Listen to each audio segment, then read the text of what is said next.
Quisiera resumir rápidamente al inicio lo que vimos al inicio del curso del año pasado, o sea, las varias alianzas bíblicas. ¿Ustedes se acuerdan? Bueno, espero que el disco rígido no ha sido totalmente borrado. Que testamento viene, bueno, del latín testamentum, que traduce el griego diateque, alianza, pacto ligado a la muerte o testamento, y corresponde en hebreo a la palabra berit. Y se acuerdan que en el Antiguo Testamento podemos distinguir varias alianzas fundamentales. Alianzas en el Antiguo Testamento, la alianza con Noé, Génesis 9, cuya extensión es, bueno, todos los seres vivientes, cuya señal es el arco iris, y que tiene como promesas paz, armonía cósmica. Segunda alianza, Abraham. La extensión es la familia, toda la descendencia de Abraham, la señal, la circuncisión. Y la promesa de una descendencia muy numerosa y la tierra de la promesa. 3, alianza con Moisés. Éxodo. La extensión es todo el pueblo de Israel. La señal, bueno, no hay ninguna señal explícita. Tal vez podríamos decir que sería la ley. Bueno, punto de interrogación. Y la promesa es no solamente la tierra prometida, sino que Israel será pueblo de Dios, nación santa, pueblo de sacerdotes. Se habla también de una alianza con David, pero en pocos lugares. Es mencionada en el Salmo 88, versículo 4. Pero también en el segundo libro de Samuel, 23:5, y se refiere muy probablemente al oráculo de Natán, segundo libro de Samuel, capítulo 7. En esta alianza, Dios se compromete para asegurar el trono de David. Habrá siempre un descendiente de David en el trono. Cuando llegamos al Nuevo Testamento, entonces ya se debe tomar en cuenta todas esas nociones de alianza en el Antiguo Testamento. Y les recuerdo el papel muy importante de Jeremías 31. Es el único lugar en el Antiguo Testamento que habla de alianza nueva. El único. Entonces llama mucho la atención. Van a llegar oráculo de Yahvé, y que yo pactaré con la casa de Israel y con la casa de Judá una nueva alianza.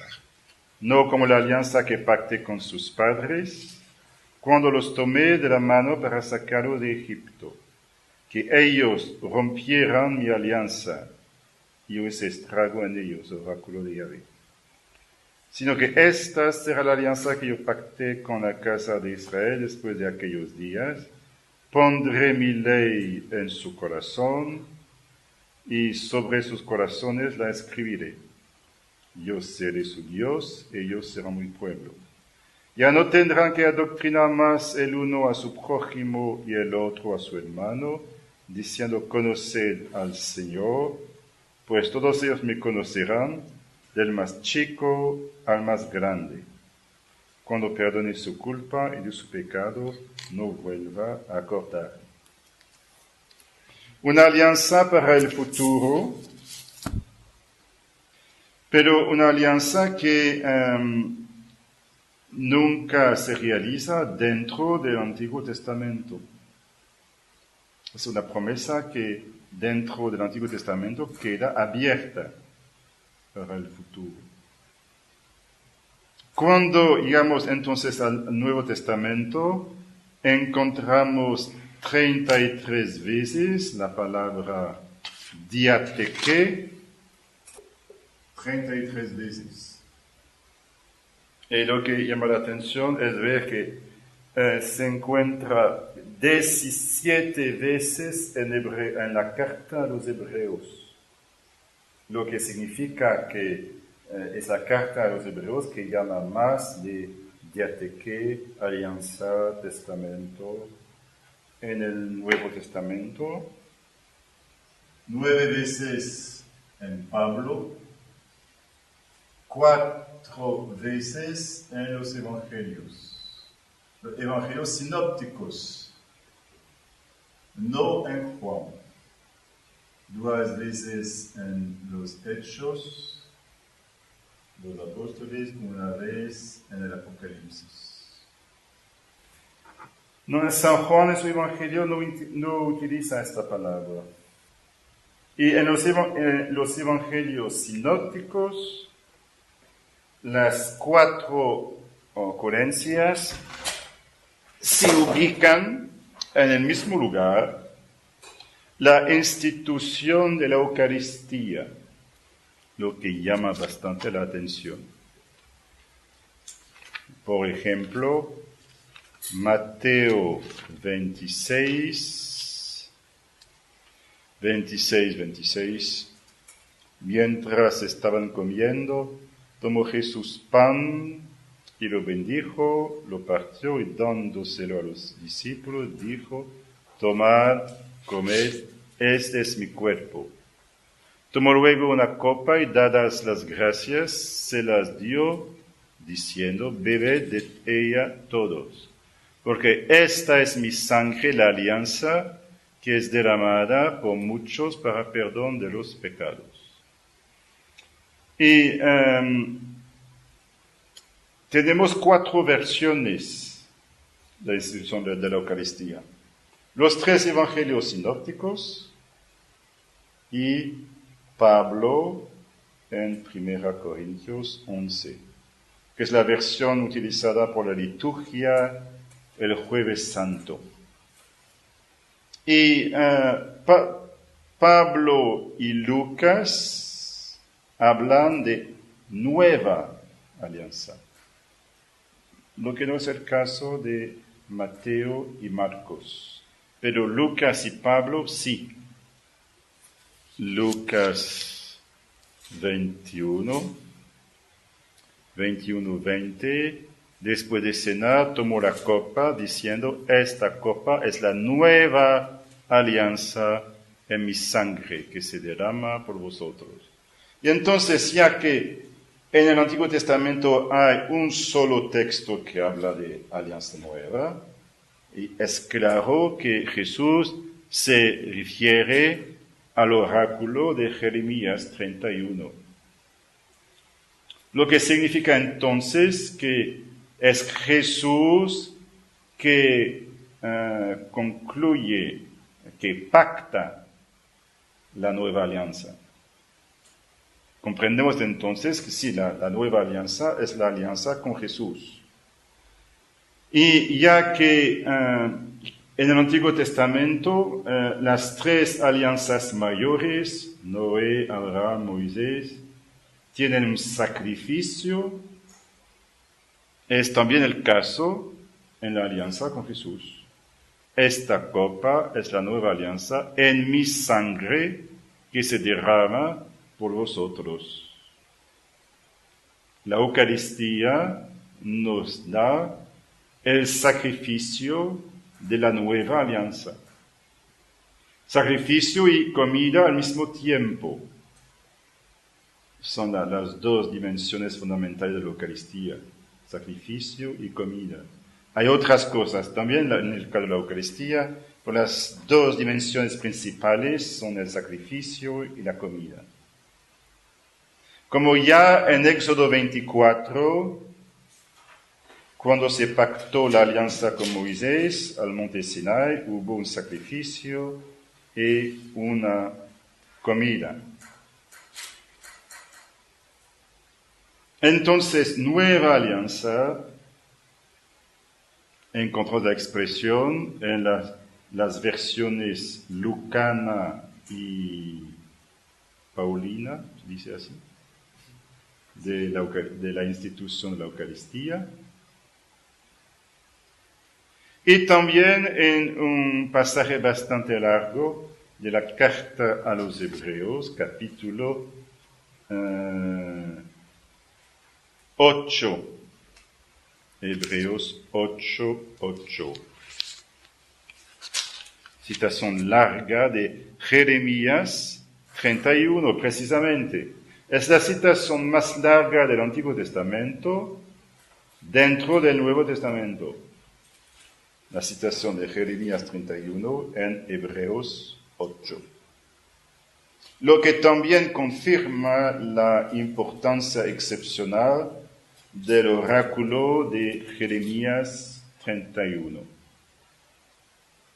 Entonces, el Nuevo Testamento significa, en primer lugar, la nueva alianza pactada por Jesús en su sacrificio en la cruz, que nos es ofrecido en la Eucaristía. Y claro que habría muchas cosas que decir, a ver cómo las alianzas del Antiguo Testamento son preparaciones, prefiguraciones de la alianza con Jesús, y que las promesas de las alianzas del Antiguo Testamento también son prefiguraciones, preparaciones de las promesas de la nueva alianza. Las promesas de la nueva alianza, bueno, ya Jeremías habló al respecto. Son tres las promesas fundamentales de la nueva alianza, según Jeremías 31. Pondré mi ley en su corazón, en su interior, y sobre sus corazones la escribiré. Y claro que esto hace un contraste intencional con la ley de Moisés escrita en tablas de piedra, entonces al exterior del corazón y no al interior. La nueva alianza, la ley de Dios, es escrita en el corazón, lo que sugiere una inclinación a ponerla en práctica. Porque no basta conocer la ley. No debes hacer esto, es un pecado. Debes, al contrario, hacer tal otra cosa. Bueno, sí, pero soy débil y pecador. Hago el mal que no quiero hacer y no hago el bien que quisiera hacer. Bueno, el Señor pone en el corazón su ley, entonces una inclinación. Lo que corresponde también a otra imagen que encontramos en Jeremías también y en Deuteronomio, la noción de circuncisión del corazón. Es una expresión típica que encontramos solo en Jeremías y en el Deuteronomio. ¿Qué significa esto? la circuncisión señal de alianza con Abraham. Entonces, todos los varones judíos tenían que ser circuncidos. Pero Jeremías dijo, no basta practicar la circuncisión en la carne, deberían antes practicar la circuncisión del corazón. Bueno, yo creo que el acto de inscribir la ley en el corazón es la misma cosa que practicar la circuncisión del corazón. Son dos imágenes distintas, claro, pero yo creo que es la misma realidad. La circuncisión del corazón. La tercera promesa de la nueva alianza, el perdón de los pecados, es lo que Jesús dice explícitamente durante la última cena. Esta es mi sangre de la alianza que es derramada por muchos para el perdón de los pecados. Y finalmente la segunda, porque mencioné la tercera antes de la segunda. Ya no tendrán que adoctrinar más el uno a su prójimo y el otro a su hermano, diciendo, conoced al Señor, pues todos ellos me conocerán, del más chico al más grande. O sea, la nueva alianza ofrece un conocimiento de Dios que es nuevo, más profundo. Pero para comprenderlo es necesario comprender el sentido de la expresión en la mentalidad hebraica.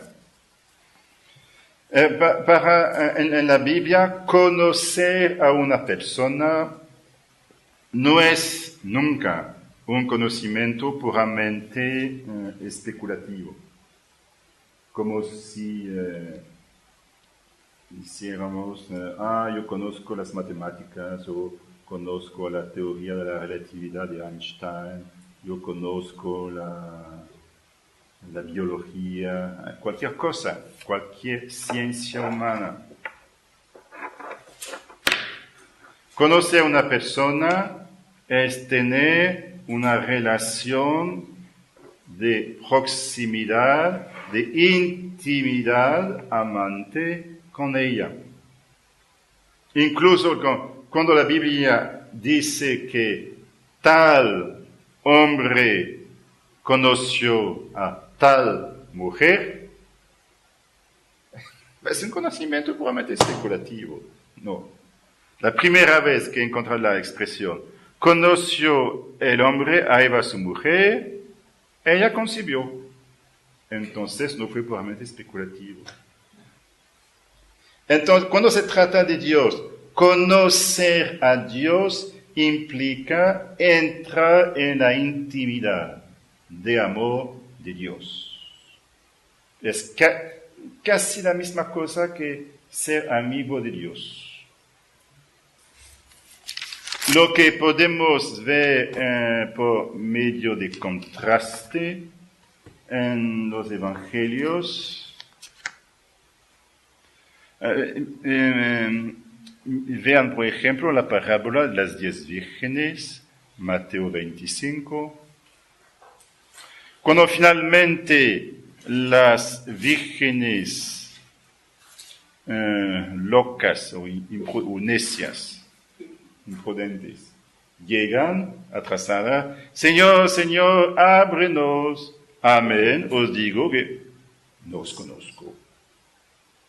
No os conozco, o sea, ustedes nunca fueron realmente mis amigas. Entonces, conocer al Señor, entrar en relación de intimidad amorosa con el Señor. Hace parte de las promesas de la nueva alianza. Pero si regresamos a la institución de la Eucaristía, podemos también comprender que las promesas de la nueva alianza incluyen un nuevo sacerdocio, ya que la Eucaristía es un sacrificio, ya que es el sacrificio de la nueva alianza. Y Jesús pide a sus discípulos para que ofrezcan de nuevo este sacrificio. Entonces, implícitamente, Jesús hace de sus discípulos sacerdotes de la nueva alianza. ¿Podríamos hablar de la institución propia del sacramento del sacerdocio? Sí, yo creo que sí. Algunas personas hablan de Primero Testamento, Segundo Testamento, en lugar de Antiguo Testamento y Nuevo Testamento. Tal vez para no dar pena a los judíos, tal vez. Pero las expresiones son tradicionales y incluso encontramos las expresiones antigua alianza, nueva alianza en la Biblia.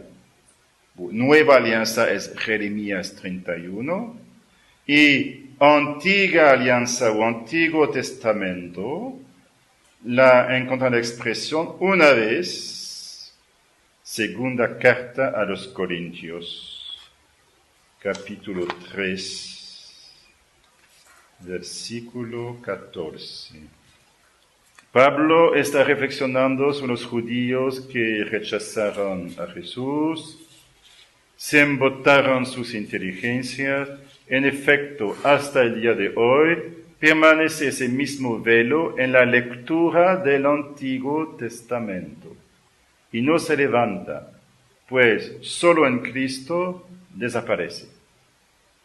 Hasta el día de hoy, siempre que se lee a Moisés, un velo está puesto sobre sus corazones. Y cuando se convierta al Señor, caerá el velo. Entonces, Pablo habla de la lectura del Antiguo Testamento. Entonces, permanece válido hablar de Antiguo Testamento. Como también permanece válido hablar de conversión de un judío al cristianismo. Porque hay personas, no hable de conversión de un judío, por favor. Un judío que se hace cristiano cumple su realismo. Es un desabrochar, es una perfección, es un cumplimiento, no es una conversión. Lo siento, pero es una conversión en dos sentidos. En primer lugar, convertirse porque antes de creer en Jesús, un judío no mira para él. Jesús de Nazaret para un judío hoy en día, a lo peor sería un impostor, un blasfemador, y a lo mejor tal vez un profeta de Dios cuya enseñanza fue distorcida por sus discípulos. Tal vez fue un hombre bueno, pero nada más. Yo no puedo creer en Jesús de Nazaret como profeta de Dios, como Rey de Israel, como Mesías, Hijo de Dios. No, por favor. Lo que significa que no estoy mirando a Él. Conversión es precisamente, mira para mí. Como María Magdalena en el sepulcro la mañana de Pascua. María se convirtió. Y también conversión en el sentido de que, Jesús vino para el perdón de los pecados y cada discípulo tiene que convertirse. Verdad que hay una diferencia entre la conversión de un judío y la conversión de un musulmán, por ejemplo. Verdad. Pero permanece válido hablar de conversión. Encontramos primera alianza en la carta a los Hebreos, también, 8:13, precisamente en la conclusión de la citación de Jeremías 31, al decir nueva, declaró antigua la primera. Y lo antiguo y viejo está a punto de desaparecer. Ahora, lo antiguo y viejo está a punto de desaparecer. Aquí aparece un problema teológico serio, difícil, pero que no vamos a abordar directamente. ¿Qué permanece de la antigua alianza? O las antiguas alianzas en la nueva alianza. Que a los judíos les parece que los cristianos pretenden sustituirlos, tomar su lugar. Bueno, se trata de una perfección. Entonces, la permanencia de las antiguas alianzas en la nueva, del mismo tipo que la permanencia de una semilla en un árbol. Es verdad que hay unos aspectos de la antigua alianza que han desaparecido.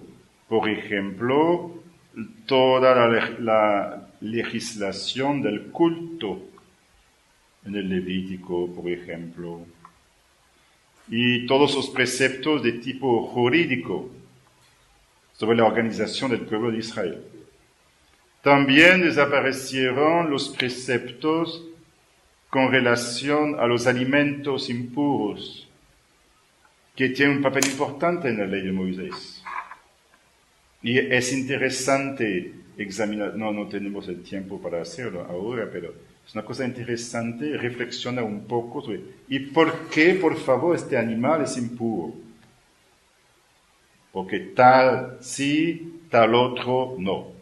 Hay criterios, y aparentemente sí hay criterios. Por ejemplo, todos los animales que comen la sangre, el águila, por ejemplo, o el león, ya que la ley prohíbe comer la sangre, porque la sangre contiene la vida, entonces cada animal que come sangre es impuro. También el cerdo, porque el cerdo, supongo que el cerdo es porque está siempre sucio. Un cerdo limpio no conozco. Yo creo que es casi una contradicción de términos. Un cerdo limpio. Y también animales que parecen que no tienen integridad física suficiente. Este mamífero que cava galerías debajo de la tierra, ¿cómo se llama ya? Topo. El topo, sí. El topo está ciego, impuro, de falta de integridad. Entonces hay unos criterios interesantes. Era una pedagogía de Dios, porque los hebreos al inicio no podían apreciar suficientemente lo que es la pureza espiritual. Entonces, debían empezar por una pureza a nivel físico. Pequeña pedagogía.